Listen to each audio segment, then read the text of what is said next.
aujourd'hui, on est à la CGEM. Le sujet aujourd'hui est d'une grande importance, débattu aujourd'hui est d'une grande importance. Il s'agit de construire une entreprise forte pour un Maroc fort. Mais pour une entreprise forte, il faut un capital humain tout aussi fort, tout aussi compétent, donc pour servir justement cette entreprise et ce Maroc. Mais il y a un petit problème qu'on a évoqué tout à l'heure pendant le panel, pendant les discussions. Ce manque d'implication de l'entreprise privée dans le secteur, dans l'enseignement. Voilà, il n'y a pas de passerelle entre les deux parties. Il faut impliquer l'entreprise, il faut que l'entreprise s'implique dans l'enseignement justement pour avoir des programmes qui soient en adéquation avec le besoin du marché. Vous, à la CGEM, qu'est-ce que vous faites dans ce sens-là?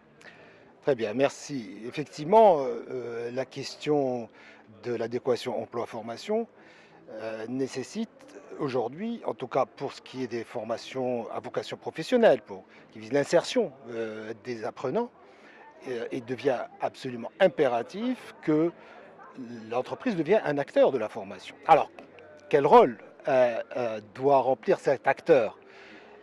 La CGM, depuis déjà plusieurs années, est un partenaire privilégié des pouvoirs publics et nous avons conduit plusieurs réflexions qui ont pris forme soit dans le cadre de stratégies nationales de la formation professionnelle, ou soit dans le cadre des stratégies nationales de promotion de l'emploi, sur le rôle de l'entreprise et comment elle peut assurer ce qu'on peut appeler un continuum éducation, formation, emploi.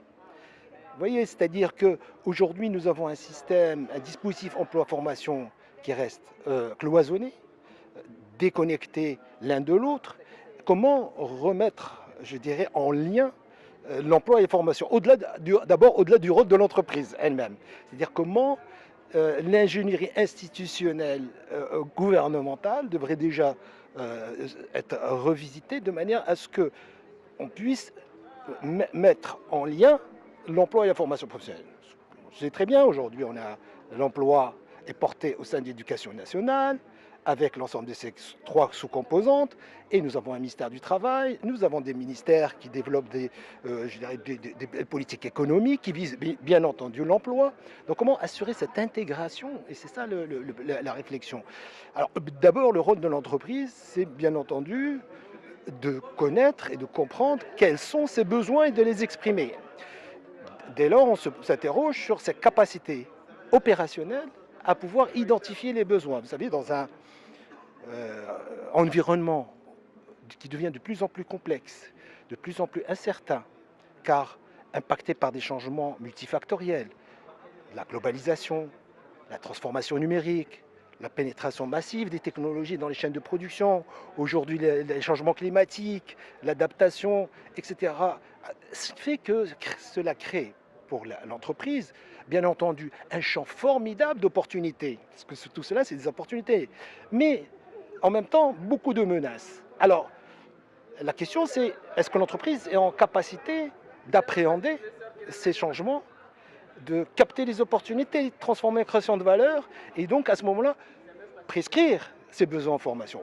La réponse est oui et non. Quand on est une grande entreprise, c'est oui. Il y a 1500-2000 grandes entreprises au Maroc qui sont en capacité de savoir très précisément quels sont les besoins parce qu'elles disposent d'un certain nombre de capacités opérationnelles telles que ces capacités de développement stratégique, capacité de réfléchir à court moyen terme sur les besoins, je dirais sur son activité et savoir traduire tous ces besoins en compétences, en gestion d'emploi, ce qu'on appelle la gestion prévisionnelle d'emploi et de compétences. Maintenant, si vous rapportez à la petite et moyenne entreprise, qui est la grande majorité, qui représente 98,8% des entreprises, elle ne dispose pas de ces capacités. La PME, qui est la championne de la création d'entreprises, ne dispose pas de ces capacités. Et il faut donc la doter des capacités de la grande entreprise pour qu'elle puisse devenir résiliente, pour qu'elle puisse effectivement assurer cette résilience, comprendre quels sont les enjeux demain, capter ces opportunités et les transformer en création de valeur, réduire les menaces qui pèsent sur elle. Et pour cela, il faut donc trouver les moyens de mutualiser les mêmes mécanismes que la grande entreprise. Et là, le rôle de l'entreprise et de la CGM en particulier rentre pleinement, est pleinement interpellé. Donc, nous avons mis en place un observatoire des branches qui dote précisément les PME d'une branche professionnelle. Alors, ce qu'on appelle une branche professionnelle, ce sont un groupe d'entreprises qui partagent l'essentiel de la chaîne de valeur. Si je prends le secteur du cuir, nous parlons des industriels de la chaussure.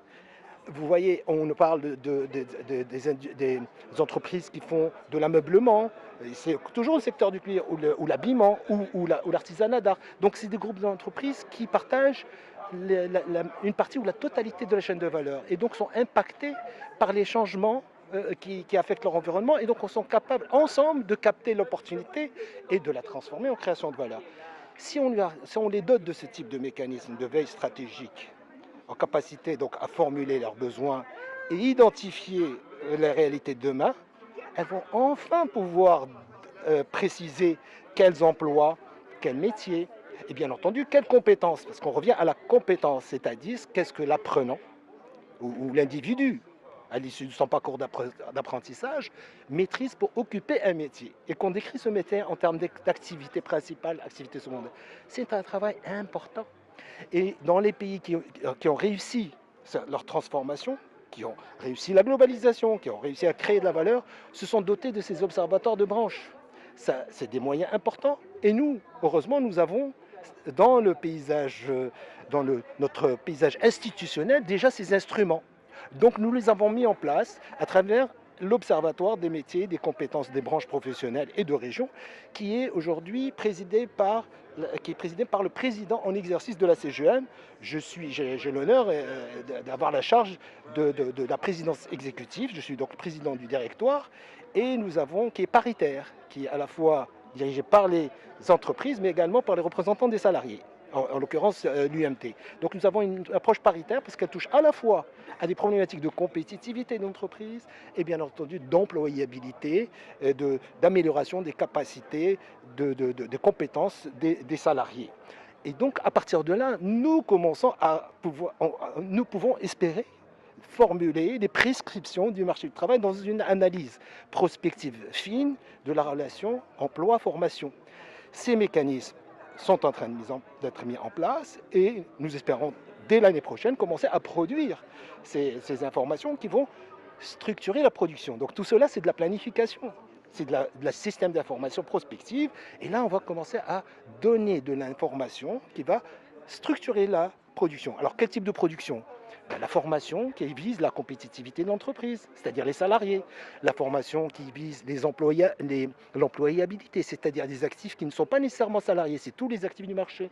Et vous savez que la Constitution a donné un droit à toute citoyenne et citoyen à la formation professionnelle.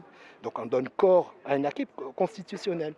Et bien entendu, elle sert également l'inclusion et l'insertion, c'est-à-dire des jeunes qui arrivent sur le marché, les lauréats, en structurant leurs besoins en compétences qui vont permettre au programme d'être aligné sur le besoin prospectif du marché du travail. Et l'exclusion qui est important,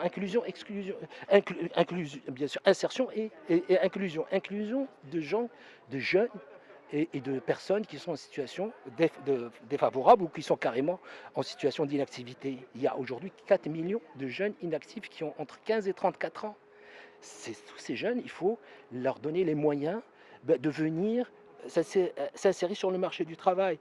Ça veut dire quoi? Ça veut dire que grâce à ce référentiel de compétences produits, nous pouvons leur faire des bilans de compétences, et je suis sûr que beaucoup ont appris beaucoup de choses, mais qui ne sont pas reconnus et valorisés. On peut les valoriser, ce qu'on appelle la valorisation des acquis d'expérience, et on peut les former. Alors à ce moment-là, ce n'est pas des formations dans les classes, parce que quand c'est des jeunes qui ont quitté depuis longtemps le système éducatif, on ne remet pas dans des classes, c'est de la formation en milieu de travail. Et donc le rôle de l'entreprise aujourd'hui, c'est aussi ouvrir son espace professionnel pour que ça devienne l'espace privilégié de la formation, ce qu'on appelle la formation en milieu de travail. Et ça, c'est indispensable. Aujourd'hui, on ne dépasse pas tous ces niveaux de qualification confondus, formation professionnelle, enseignement supérieur, on ne dépasse pas les 20% de lauréats formés en milieu de travail. Le reste, c'est du résidentiel. Et une compétence, ce n'est pas quelque chose qui s'évalue par écrit, on doit l'observer. Donc on doit l'observer dans le milieu professionnel. Est-ce que la personne maîtrise ou ne maîtrise pas la compétence? Vous voyez, donc notre rôle, c'est de prescrire les besoins en compétences et créer un espace pour que l'apprenant apprenne au sein de l'entreprise. Alors, il n'y a pas que l'entreprise, il y a aussi des ONG qui travaillent, il y a la société civile qui doit se mobiliser parce que l'entreprise seule ne peut pas travailler. Il y a donc d'autres acteurs qui vont travailler pour différentes catégories de cibles que j'ai évoquées selon les finalités de tout à l'heure, pour apporter un espace de travail favorable à une formation, d'abord qui assure l'adéquation entre l'emploi et la formation, mais en même temps qui permet d'évaluer la compétence. Et enfin, ces données aussi, ce système d'information lié aux compétences prospectives du marché du travail, permettent à des organismes également de venir évaluer, je dirais, tout le dispositif emploi-formation. Le ministère du Travail, le département de la formation professionnelle met en place des mécanismes pour voir effectivement si cette adéquation fonctionne ou ne fonctionne pas, en faisant un suivi des lauréats sur le marché du travail, parce qu'on partage un même référentiel, donc des métiers et des compétences. Donc ce système d'information est absolument essentiel pour structurer l'action de tous les acteurs, ceux qui planifient, ceux qui produisent, ceux qui évaluent, et enfin, pour terminer, ceux qui vont introduire la régulation, ceux qui sont en charge de la régulation. Nous produisons énormément de certifications, ce qu'on appelle certification de diplôme, mais on ne sait pas si ces diplômes permettent au lauréat, est-ce qu'ils lui ont permis de s'insérer dans le secteur associé à la formation? Est-ce que c'est un travail décent? Est-ce qu'il est dans l'informel ou dans le formel? Donc tout cela sont des mécanismes qui permettent de réguler le système pour que certaines filières qui ne débouchent pas sur un emploi en tout cas décent ou qui ne conduit au chômage ou peut-être à l'inactivité, malheureusement, que ces filières soient revisitées et réadaptées en fonction du système de la donnée du marché du travail, de la donnée prospective, du métier et des compétences. Vous voyez, donc c'est un système, c'est une vision holistique, d'accord, une vision globale de toute l'approche. Une compétence, c'est comme vous produisez un service ou un produit, vous produisez, elle doit obéir à des règles de bonne gouvernance en termes de planification, en termes d'assurance qualité de la production, en termes d'évaluation, d'accord, et en termes aussi de régulation. D'accord, il faut qu'elle soit régulée par le marché du travail. Voilà, alors j'étais peut-être assez large dans la contribution de l'entreprise, mais elle se situe finalement à tous ces niveaux, mais en interaction forte avec les institutions. C'est-à-dire que la question de l'emploi et de la formation nous concerne tous. Et là, on n'a parlé que du continuum emploi-formation. On n'a pas parlé du continuum éducation, formation, emploi, parce que le premier segment est encore un travail qu'il faut intégrer. C'est-à-dire comment créer un socle de base, d'accord, qui permet enfin d'entrer sur le marché du travail, en tout cas accéder à une formation qui conduit au marché du travail et à la formation professionnelle. Vous voyez, donc cette rétro-ingénierie de la compétence qui va finalement jusqu'à l'éducation. Si on réussit ça, on va véritablement réaliser un saut qualitatif remarquable.